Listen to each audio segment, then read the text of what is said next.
News, सच जरूरी है। नमस्कार, MNS न्यूज लाइव में आप सभी का स्वागत है। मैं हूं आपके साथ अर्शी अंसारी। आइए देखते हैं देश और दुनिया की तमाम बड़ी खबरें।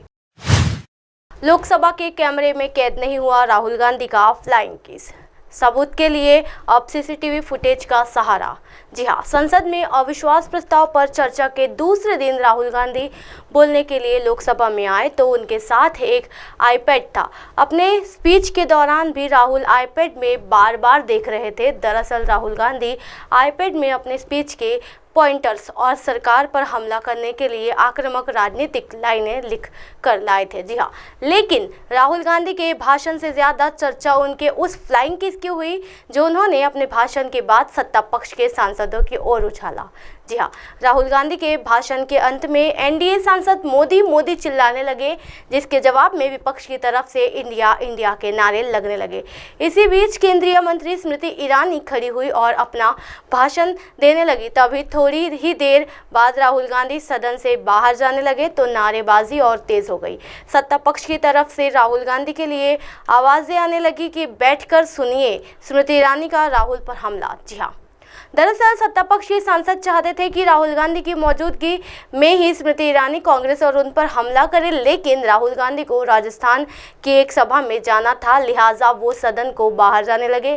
तभी BJP सांसद पूछने लगे कि वो बाहर क्यों जा रहे हैं। तब राहुल गांधी पीछे मुड़े और सत्ता पक्ष की ओर फ्लाइंग किस उछाल दिया और सदन से बाहर निकल गए। कैमरे में रिकॉर्ड नहीं हो सकी फ्लाइंग किस। जी हाँ, हालांकि राहुल गांधी की ये हरकत लोकसभा की कार्रवाई की प्रसारण के लिए लगे दर्जनों कैमरों की जद में नहीं आई और ये घटना कैमरे में रिकॉर्ड नहीं हो सकी। ऐसे में राहुल गांधी की इस हरकत पर महिला सांसदों के स्पीकर से शिकायत के बाद अगर कार्रवाई की नौबत आती है तो लोकसभा के CCTV फुटेज का ही सबूत के तौर पर सहारा लेना होगा। सरकार के सूत्रों का कहना है कि सदन के अंदर इस आचरण पर राहुल गांधी के खिलाफ प्रिविलेंस और एथिक्स दोनों का मामला बन सकता है। जी हाँ, धारा 354 के तहत जाना पड़ता जेल। सांसद में सांसदों को उनके आचरण और भाषण को लेकर विशेष अधिकार मिले हुए हैं ताकि उनके दायित्व के निर्वहन में बाधा ना हो। भले राहुल गांधी अपनी भारत जोड़ो यात्रा के दौरान ऐसा व्यवहार करते हैं, लेकिन जानकारों का कहना है कि अगर राहुल गांधी का यही आचरण सदन के बाहर करते और कोई महिला शिकायत करती तो ये IPC की धारा 354 के तहत आता और उनको जेल तक जाना पड़ सकता था। 5 साल तक की सजा या जुर्माना। जी हाँ, IPC की धारा 354 के अंतर्गत किसी महिला के अभियान को ठेस पहुंचाना, लज्जतशील भंग करना, महिला का यौन पीड़न या मारपीट करना शामिल है। ये हरकत संज्ञेय अपराध की श्रेणी में आता है, जिसके लिए कम से कम 1 साल और अधिकतम 5 साल तक की सजा या जुर्माना या दोनों हो सकती है। जयराम रमेश ने संसद की स्थायी समितियों से दिया इस्तीफा। जी हां, कांग्रेस नेता जयराम रमेश ने बुधवार यानी 9 अगस्त को पर्यावरण विज्ञान और प्रौद्योगिकी व वन एवं जलवायु पर स्थायी समिति के अध्यक्ष पद से इस्तीफा दे दिया है। उनका कहना है कि सरकार की तरफ से कई महत्वपूर्ण विधेयक को स्थायी कमेटी के पास नहीं भेजा गया।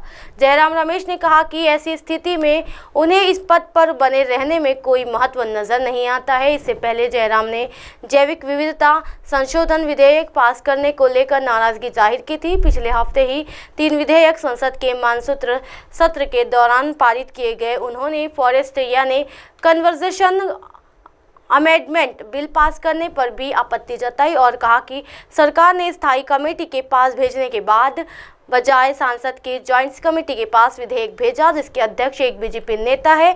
जयराम ने कहा कि सांसद के माध्यम से लाए गए 3 बहुत महत्वपूर्ण विधेयक को सरकार ने जानबूझकर स्थायी कमेटी नहीं भेजा। जी हाँ, ट्विटर कर बताया क्यों दिया इस्तीफा। जयराम रमेश ने इसे लेकर ट्वीट भी किया है, जिसमें उन्होंने लिखा है, ये ऐसे विधेयक है जो जैविक विविधता अधिनियम 2002 और वन संरक्षण अधिनियम 1980 और अनुसंधान राष्ट्रीय अनुसंधान फाउंडेशन की स्थापना के लिए मौलिक संशोधन करते हैं। इतना ही नहीं, DNA प्रौद्योगिकी उपयोग और अनुप्रयोग, विनियम विधेयक 2019 पर समिति ने कई ठोस सुझाव के साथ एक व्यापक रिपोर्ट प्रस्तुत की थी, जिसमें वापस ले लिया गया।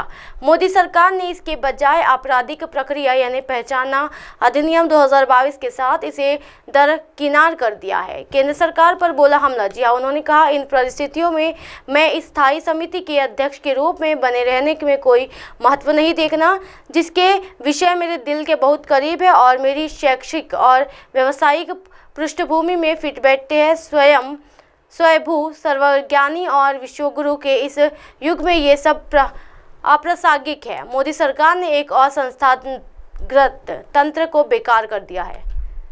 इसी तरह की दिन भर की तमाम बड़ी खबरों से फिर कराओगे आपका रूबरू। तब तक देखते रहिए MNS न्यूज़ नेटवर्क। मेरे साथ ये निर्शी अंसारी के साथ नमस्कार।